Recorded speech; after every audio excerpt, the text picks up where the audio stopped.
மரங்கள் மட்டும்தான் தன்னை வெட்டுபவருக்கும் நிழல் தந்திடும் தன்னலமற்ற உயிர்கள் என்று சொல்லி இங்கே பதிவு செய்யப்படுகிறது.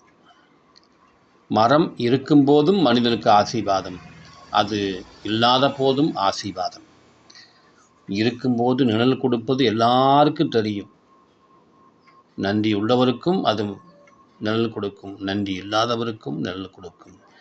திருடருக்கும் நிழல் கொடுக்கும், நல்லவருக்கும் நிழல் கொடுக்கும். எல்லோருக்கும் தன்னலமற்ற, எந்த எதிர்பார்ப்பும் இல்லாமல் நிழல் கொடுக்கிற ஒரு உயிர் மரம். இல்லாத போது என்று சொல்லி பார்க்கும் பொழுது அது பல வகையான ஃபர்னிச்சர் மூலமாக கடைசியாக மனிதனுக்கு உதவி செய்வது இந்த மரம்தான்.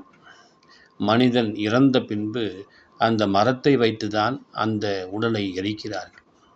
அன்பானவர்களே, மரத்திலே ஏகப்பட்ட ஆசீர்வாதங்கள் உண்டு.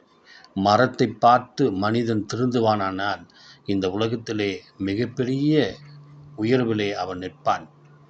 இதை உணர்ந்தவளாக இந்த நாளிலே மரத்தைப் போல மனித இனம் வேண்டுமென்று கடவுள் நினைக்கிறார் என்பதை நினைத்தவளாக, என்பதை உணர்ந்தவளாக இந்த நாளை தொடங்க கடவுள் ஆசீர்வதிப்பாராக.